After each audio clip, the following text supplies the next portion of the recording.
मुख्यमंत्र्यांची सभा, भाजपचा मॅनिफेस्टो, कट कॉपी पेस्ट तेच आहे. आम्ही हे करू, आम्ही ते करू. ते तुम्ही केंद्रात पण सत्तेत आहात, तुम्ही महाराष्ट्रात पण सत्तेत आहात, मागच्या 5 वर्ष तुम्ही महापालिकेत सत्तेत आहात. अफाट पैसे तुम्हाला लोकांना इकडून तिकडे पळवण्यासाठी आहेत, पण ते पैसे विकासासाठी नाही देऊ शकत का? स्ट्रेट प्रश्न आहे माझा मुख्यमंत्र्यांना की मागच्या मॅनिफेस्टोमध्ये तुम्ही जे काही वचन दिलेले त्यापैकी किती वचनाची तुम्ही पूर्तता केली? सत्ता असून सुद्धा तुम्ही ते करू शकत नाही आहात. स्मार्ट सिटीची जे काही तुम्ही कामाचे टेंडर काढले ते सगळे तुम्ही गुजरातच्या कॉन्ट्रॅक्टर्सना देता. आमचे जे सुशिक्षित बेरोजगार आहेत सोलापुरात, एवढे अनेक युवक, हजारो युवक आहेत, त्यांना तुम्ही दिलं असतं तर काय वाईट झालं असतं? विमान सेवा सुरू व्हायच्या मागे फक्त भाजपला श्रेय देऊ नका तुम्ही, कारण का ती काँग्रेसच्या वेळेस पण होती. पैसे कमवण्यात, टेंडर उचलण्यात सत्ताधाऱ्यांनी लक्ष केंद्रित केलं. फक्त सत्तेसाठी ते राजकारणात येतात, सत्तेसाठी इलेक्शन लढतात. जनसेवा हे एक नाटक आहे, एक खोटा चेहरा आहे. परवा तर डोक्यावरून पाणी गेलं, कारण का सत्तेसाठी एका माणसाचा बळी घेण्यात आला, खून करण्यात आला. आणि हे सोलापूरकरांचं दुर्दैव आहे की एवढ्या आशेने त्यांनी BJPला निवडून आणलं, पण आजही 5-6 दिवसांत पाणी सोलापूर शहरात येतं. आणि रस्ता, ड्रेनेज, सर्वसामान्यांचे विषय, सर्वसामान्यांच्या अडचणी हे सोडवण्यात भाजपची काही इच्छा नाही आहे सत्ताधाऱ्यांची. त्यांना फक्त सत्ता, पैसा, पॉवर हे कसं घेऊ शकतो आपण, तेवढ्या त्याच्याकडेच लक्ष त्यांचं केंद्रित आहे. धूळ मुक्त शहर करण्यासाठी रस्ते चांगले करावे लागतात. त्याच्यात पण हे लोक राजकारण करतात. जे रस्ते मी सुचवलेले, मी विरोधी पक्षाची खासदार आहे म्हणून मुद्दामून आयुक्तांवर प्रचंड दबाव आणला आणि हे रस्ते खासदारांचे घेऊ नका. पण म्हणजे ह्यांचे विचार इतके खालच्या पातळीचे आहेत की ते रस्ते काय माझ्या खिशातले नाही आहेत किंवा त्या रस्त्यांवर मी कधीच काही कमिशन किंवा कट घेणार नाही आहे. ते शेवटी लोकांचीच कामं आहे जी तुम्ही थांबवताय. की भाजपच्या इच्छुक उमेदवारांनी AB फॉर्म कधी सबमिट केले, कोणत्या दिवशी सबमिट केले, किती वाजता सबमिट केले, आणि तुमच्याकडे मग 3च्या नंतर जे डॉक्युमेंट आलं ते कोणतं डॉक्युमेंट आलं, त्यांना पोच कधी देण्यात आली, हे सगळं रेकॉर्डवर असतं.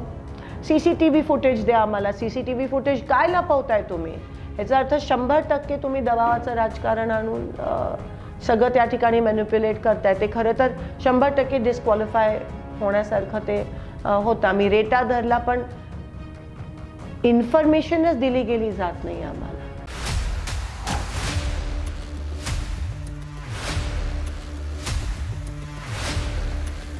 नमस्कार. इन सोलापूर न्यूज चॅनलच्या महानगरपालिकेचा महासंग्राम या विशेष कार्यक्रमामध्ये आपणा सर्वांचं स्वागत. सोलापूर महानगरपालिकेच्या सार्वत्रिक निवडणुकीच्या निमित्तानं आज आपण सोलापूर शहरातील विविध प्रश्न असेल, रस्ते, पाणी, ड्रेनेज, देवाबत्ती, याशिवाय रोजगार निर्मितीचा प्रश्न असेल, परिवहन व्यवस्था असेल, शिक्षण असेल, अशा अनेक विषयावरती आज चर्चा करणार आहोत. खरं तर तब्बल 8 वर्षानंतर या महानगरपालिकेच्या निवडणुकीला आपण सामोरं जातो आहे आणि या 8 वर्षानंतर प्रशासक म्हणून महानगरपालिकेनं काम पाहिलेलं आहे. आणि आता या महापालिकेच्या निवडणुकीवर प्रत्येक पक्ष आपापला झेंडा फडकवण्यासाठी सज्ज झालेला आहे.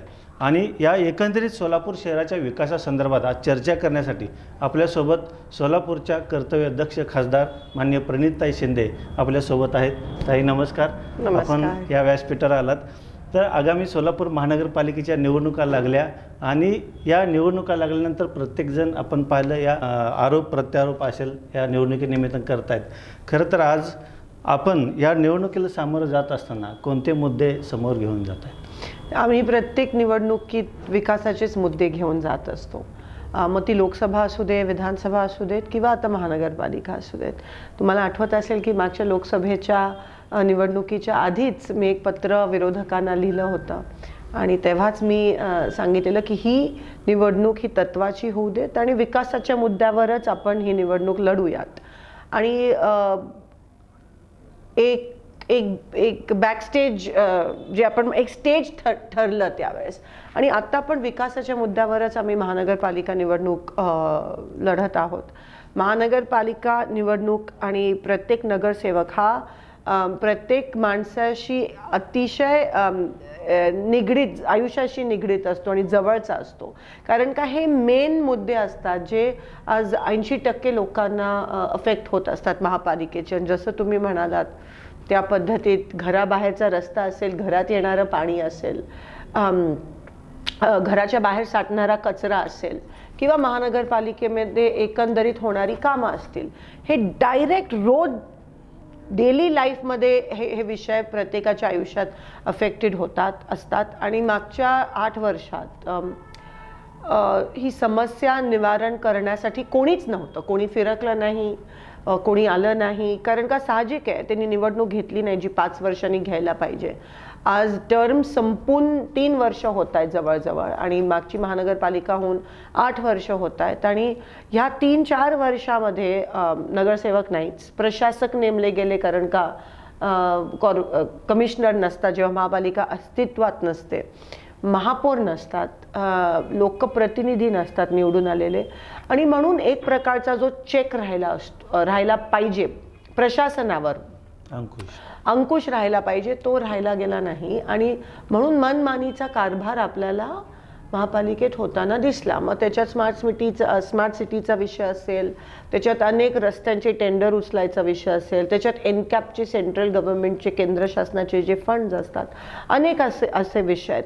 आणि नेमकं महापालिकेचं फॉर्मॅटच तसं आहे की एक अधिकारी असतो, पण त्याच्या बाजूलाच एक मेयर असतो जो निवडून आलेला असतो, आणि त्याच्या मेयरच्या सोबत 102 नगरसेवक असतात जे निवडून आलेले असतात वेगवेगळ्या पक्षातून, आणि एक अधिकारी. तर हे चेक्स अँड बॅलन्सेस अतिशय सुंदर असं फॉर्मॅट आहे तुम्ही मला विचारता महानगरपालिकेचं.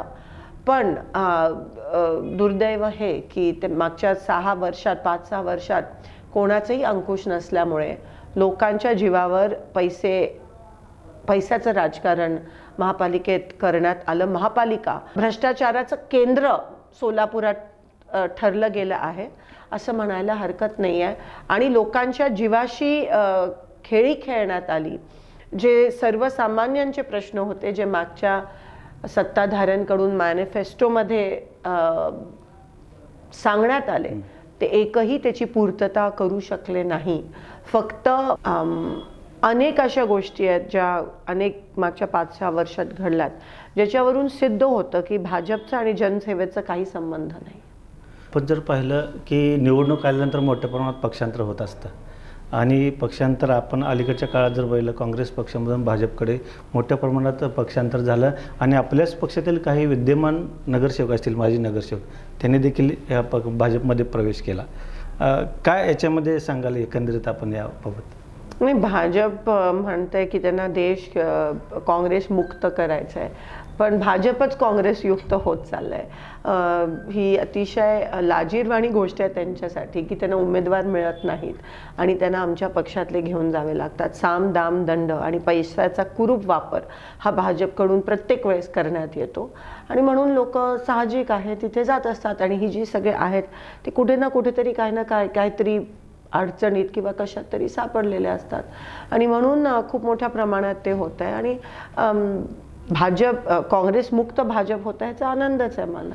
आपल्यातलीच काही विद्यमान नगरसेवक असं म्हणाले की ते काँग्रेसमध्ये दखल घेतली जात नाही, कुठेतरी नेतृत्वाची कमी पडते, असं त्यांचं एक म्हणणं आलं. तर ते म्हणायला ते म्हणावं लागतं. पण काँग्रेसमध्ये आम्ही लोकशाहीमध्ये विश्वास ठेवतो, आणि काँग्रेसमध्ये नेहमीच वरपासून खालपर्यंत लोकशाही आहे.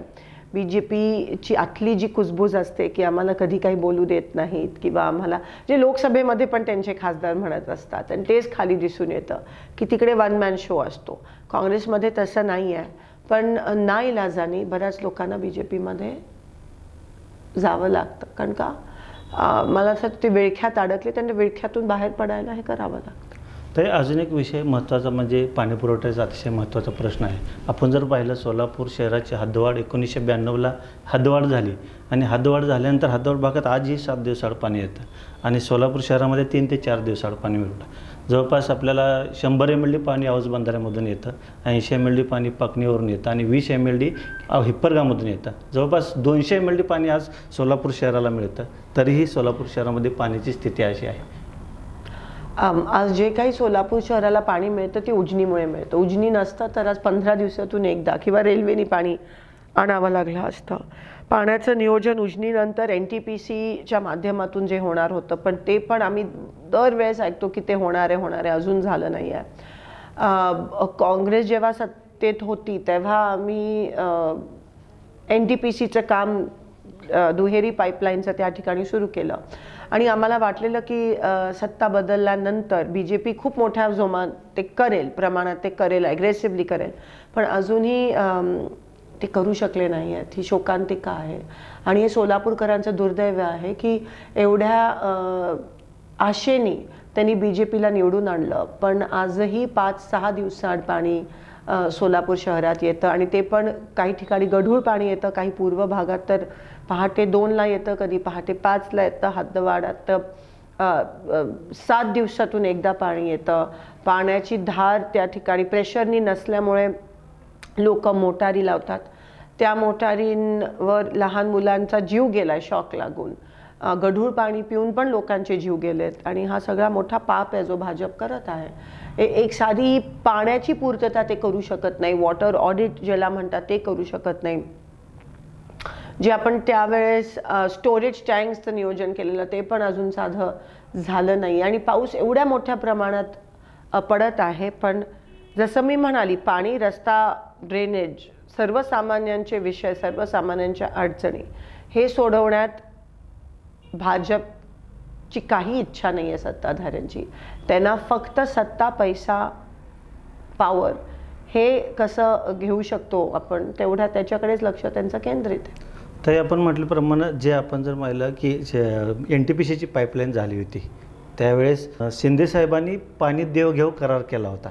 त्याच्यामध्ये जे महापालिकेचं जे पाणी मैला मिश्रित पाणी आहे, आपलं देगावला STP प्लॅन्ट आहे, सिवेज ट्रीटमेंट प्लॅन्ट जो आहे जवळपास 75 MLDचं आहे, ते पाणी रिसायकलिंग करून ते पाणी NTPCला द्यायचं आणि NTPCची पाईपलाईन आहे ते आपल्याला सोलापूर शहराला घ्यायची असं एक ठरलं होतं.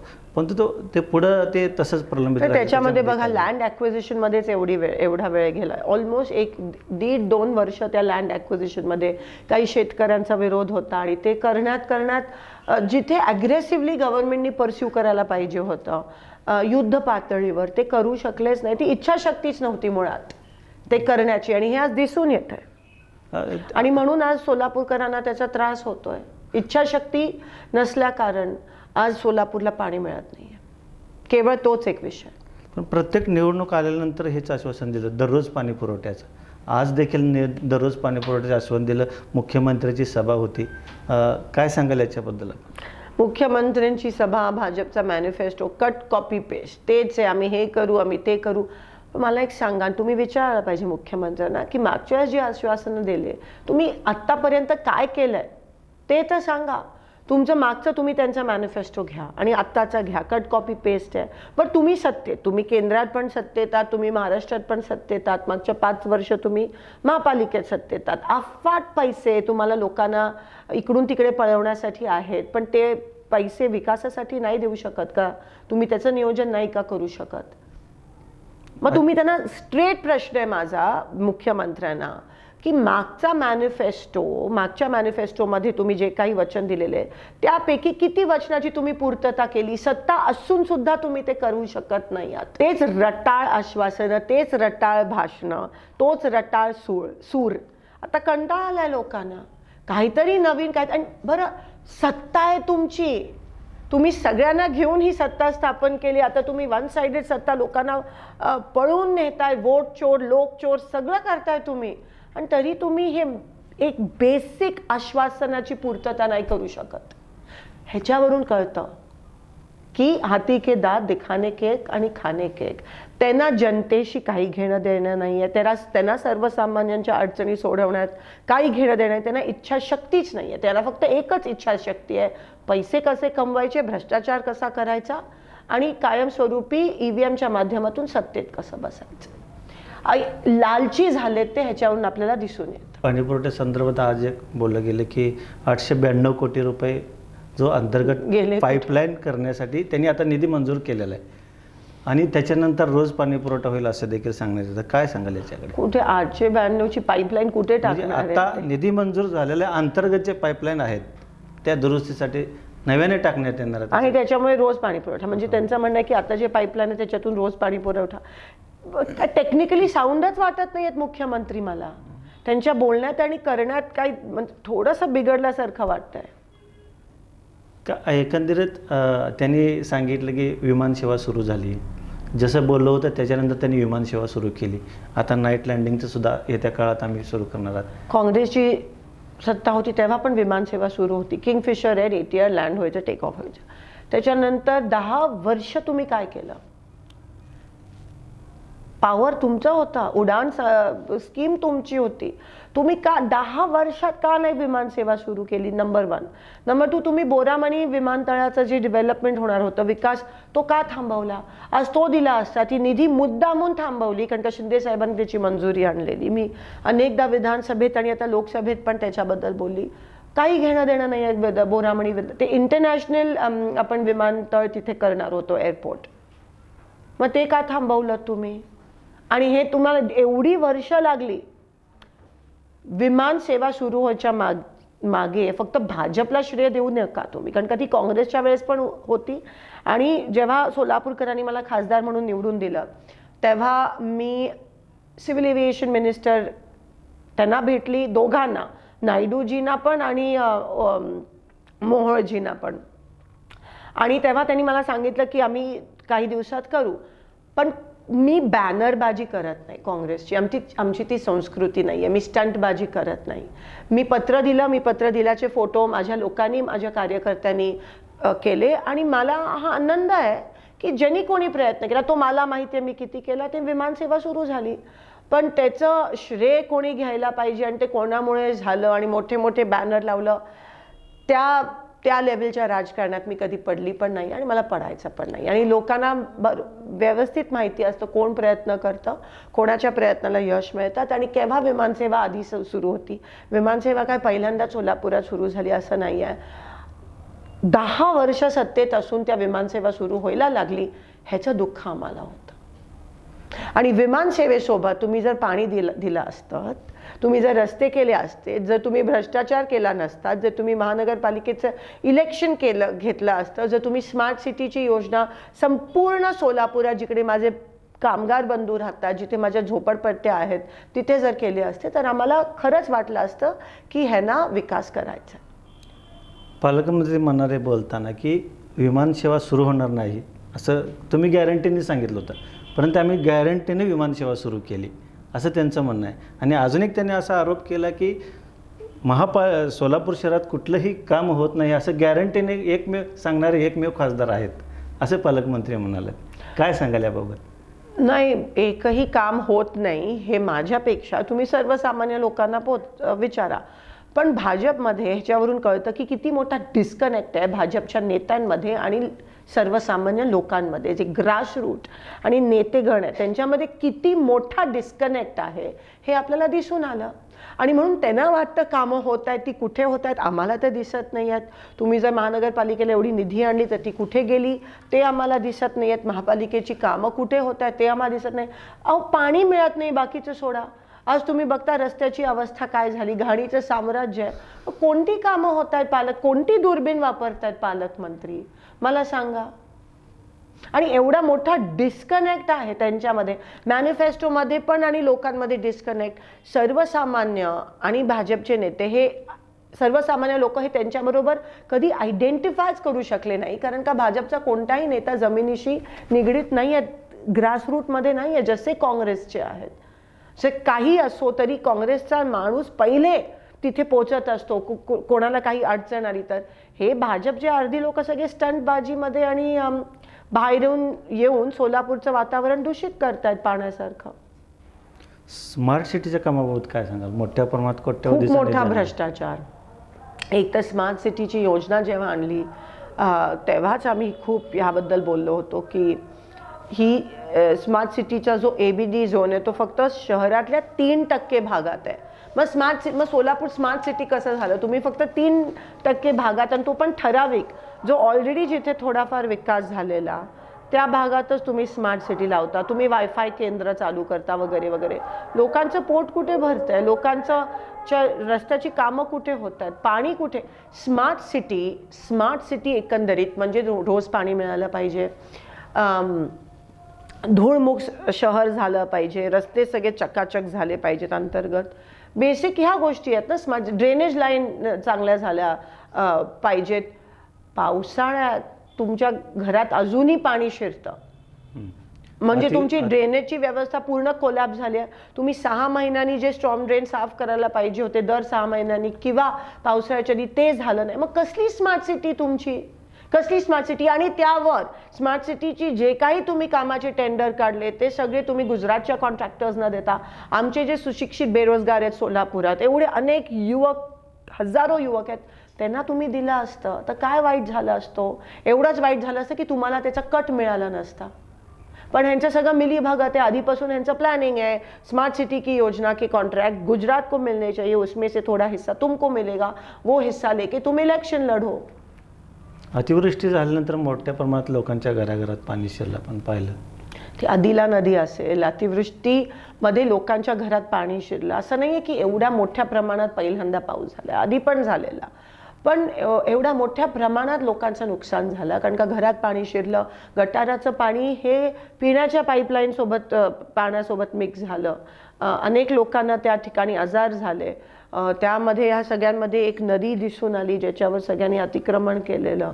तर ह्या सगळ्या गोष्टी आणि मग त्याच्यानंतर अतिवृष्टीचे जे पंचनामे झाले त्याचे अजून पैसे मिळाले नाही आहेत. स्टॉर्म ड्रेन लाईन तुम्ही साफ केल्या नाहीत ज्या होईल, आणि हे सगळं महापालिका अस्तित्वात नसल्यामुळे हे सगळं झालं ना. प्रशासक आहेत, कोणाचंही त्या वचक नसल्यामुळे तुम्ही स्टॉर्म ड्रेन लाईन साफ करत नाही आहात. तुम्ही किरकोळ मेंटेनन्सची कामं जी केली पाहिजे ते केली नाही आहेत. झोनला टाळे ठोकलेत. मग कसं होईल? एक एवढी वाईट परिस्थिती ह्या लोकांनी सोलापूरची करून ठेवली. अजून एक महत्त्वाचा मुद्दा आहे तो म्हणजे वाहतूक व्यवस्था. सोलापूर शहरातील आपण आज जर पाहिलं अनेक ठिकाणी अतिक्रमणं झालेत, भाजी मंडई आहेत शहरातल्या, फुटपाथवर बसतात आणि याच्यामुळं वाहतूक व्यवस्था पूर्ण कोलमडते. आणि याच्यामध्ये उड्डाणपुलाचा एक विषय पुन्हा समोर येतो. तो सातत्यानं त्याच्यावर चर्चा केली जाते पण तो विषय प्रलंबित राहतो. सर काय सांगाल याच्यावर? आता कोट्यावधी रुपये त्यावेळेस गडकरी साहेबांनी सँक्शन केलेले, पण ते पण होताना आपल्याला दिसत नाही आहे. परत खोकले वचन. आणि आता परवा पण तुम्ही बघितलं तो रेल्वे च्यासाठी तो पूल पाडण्यात आला, पण मोबिलिटी प्लॅनच नाही आहे. जे एक काहीतरी करतात, मोबिलिटी प्लॅन नसतो, वाहतुकीची कोंडी होते, रस्त्याची कामं झाली नाही आहेत. प्रशासन पूर्ण कोलॅप्स झालं.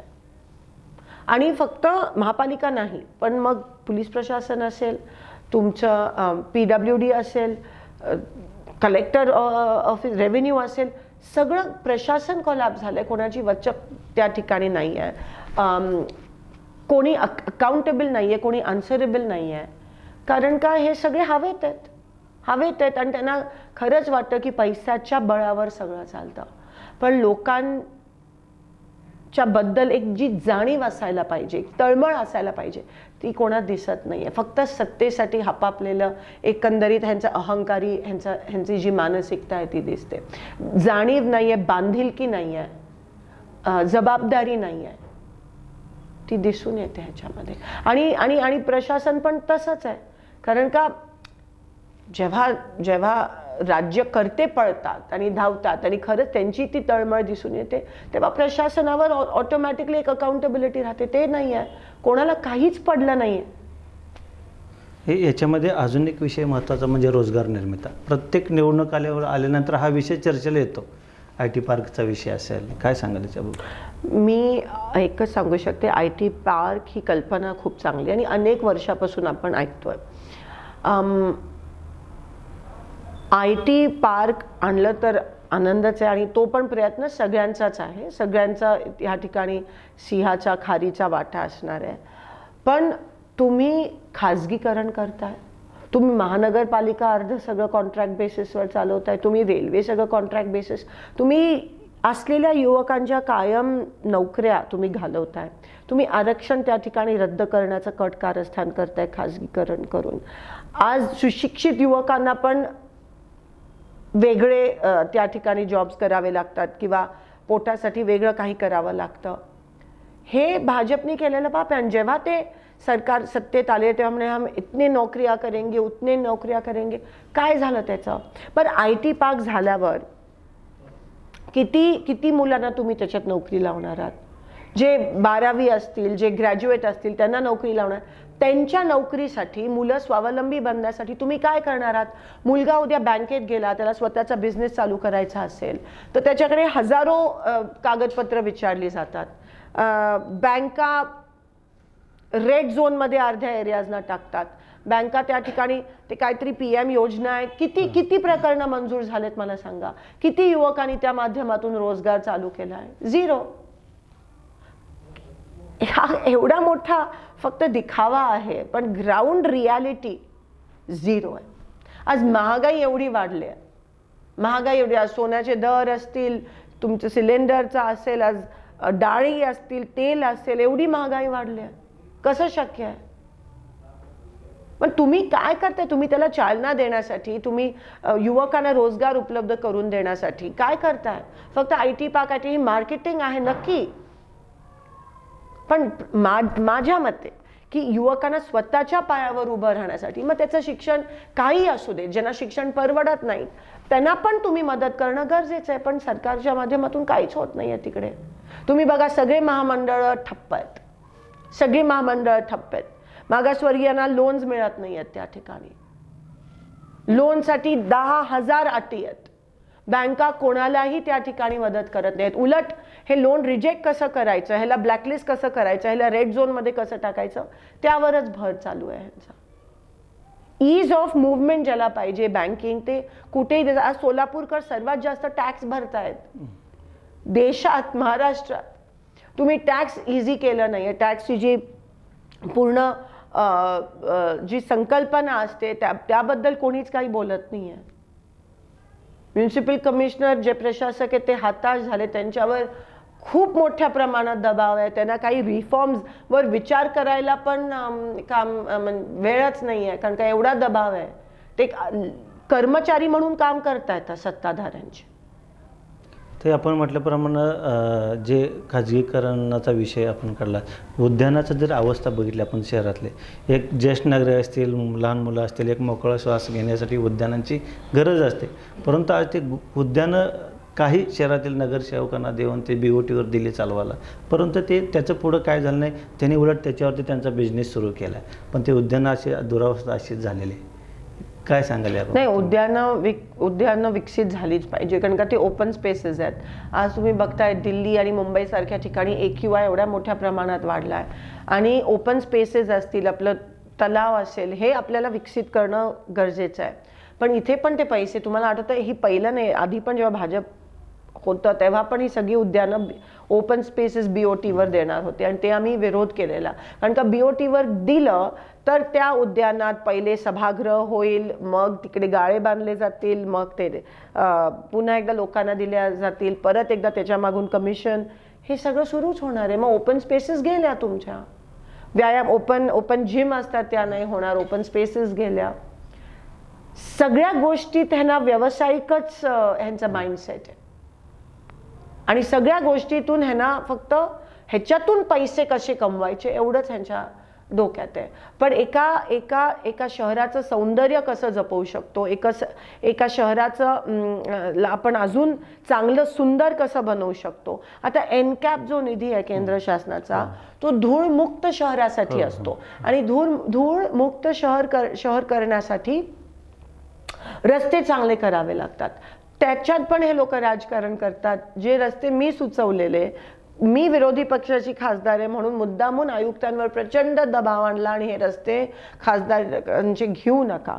पण म्हणजे ह्यांचे विचार इतके खालच्या पातळीचे आहेत की ते रस्ते काय माझ्या खिशातले नाही आहेत किंवा त्या रस्त्यांवर मी कधीच काही कमिशन किंवा कट घेणार नाही आहे. ते शेवटी लोकांचीच कामं आहेत जी तुम्ही थांबवताय. पण ही जाणीवच नाही आहे, त्यांचं थिंकिंगच एवढं नाही आहे की त्यांची समजच नाही आहे की ते जेव्हा माझी कामं थांबवतात तेव्हा ती माझी नाही, ती लोकांची कामं थांबवत आहेत. तर अजून एक विषय म्हणजे तो पर्यटन व्यवस्थेचा विषय आहे. या पर्यटन व्यवस्थेबद्दल कोणीच बोलत नाही. आपण जर पाहिलं सोलापूर शहरात जी बस आहे त्या शिवाजी चौकातून आपल्याला जोळे सोलापूरला जायचं तर 150-200 रुपये मोजावे लागतात.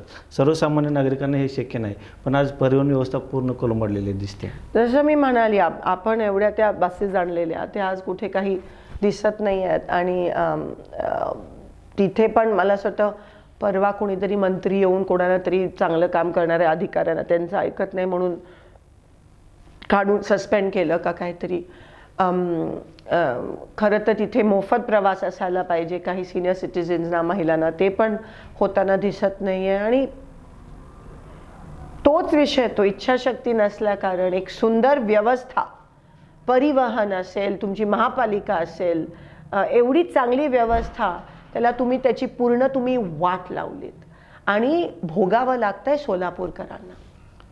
याच्यामध्ये शिक्षण व्यवस्थेचा बी तसाच विषय आहे, आरोग्य व्यवस्थेचा आहे. शिक्षण असेल, आज आरोग्य, तुम्ही महापालिकेचे दवाखाने बघा, इतके वाईट अवस्थेत आहेत. तुम्ही महापालिका शाळा बघा, कुठे मला सगळ्या म्हणजे शाळा नाहीच आहेत. एक काळी तिकडे चांगली लोक पण महापालिका शाळेत पाठवायची. सोलापूरचे एवढे नेते महापालिका शाळेत घडलेत. तो दर्जा असायचा, पण तिथे पैसे नाहीत ना, म्हणून का विकास होईल. अनेक निवडणुका आपण बघतोय, समोर येतोय. पण या जरी निवडणुका बघितल्या, ही चालू महापालिकेची निवडणूक, ह्याच्यामध्ये अर्ज भरण्याच्या दिवशी, शेवटच्या दिवशी अनेक आपल्याला गोंधळ पाहायला मिळाला. याच्यामध्ये या एकंदरीत प्रक्रियेकडे आपण कसं बघायला, काय सांगा. नाही, एवढा मोठा पक्ष आणि तुमच्याकडे नियोजनच नाही की तुम्हाला एवढ्या घाई गडबडीत फॉर्म द्यावे लागतात. आणि तो फॉर्म 100% त्यांच्या हातात होते, कारण का न्यूजमधूनच ब्रेकिंग चालली होती की AB फॉर्म घेऊन आले 10 मिनिटं आधी. आणि खरं तर 3च्या नंतर कोणताही फॉर्म, AB फॉर्म असो किंवा कोणतेही डॉक्युमेंट तुम्हाला द्यायला आणि स्वीकारायला अलाउड नाही आहे, परवानगी नाही आहे. तरी ते केलं, प्रशासनावर अफाट दबाव, त्यावर खोटं सांगितलं की आम्ही आधी सबमिट केलेले. मग पावती घेण्यासाठी, पोच घेण्यासाठी तुमची एवढी घाई का झाली. ती पोच कधी पण घेऊ AB फॉर्म दिल्या तुम्हाला ती पोच मिळत असते. मग तुम्ही AB फॉर्म दिले कधी.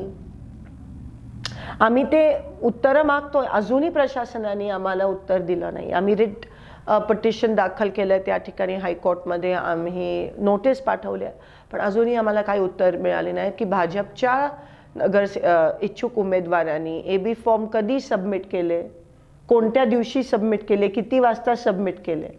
आणि तुमच्याकडे मग 3च्या नंतर जे डॉक्युमेंट आलं ते कोणतं डॉक्युमेंट आलं, त्यांना पोच कधी देण्यात आली, हे सगळं रेकॉर्डवर असतं. CCTV फुटेज द्या आम्हाला. CCTV फुटेज काय लपवताय तुम्ही.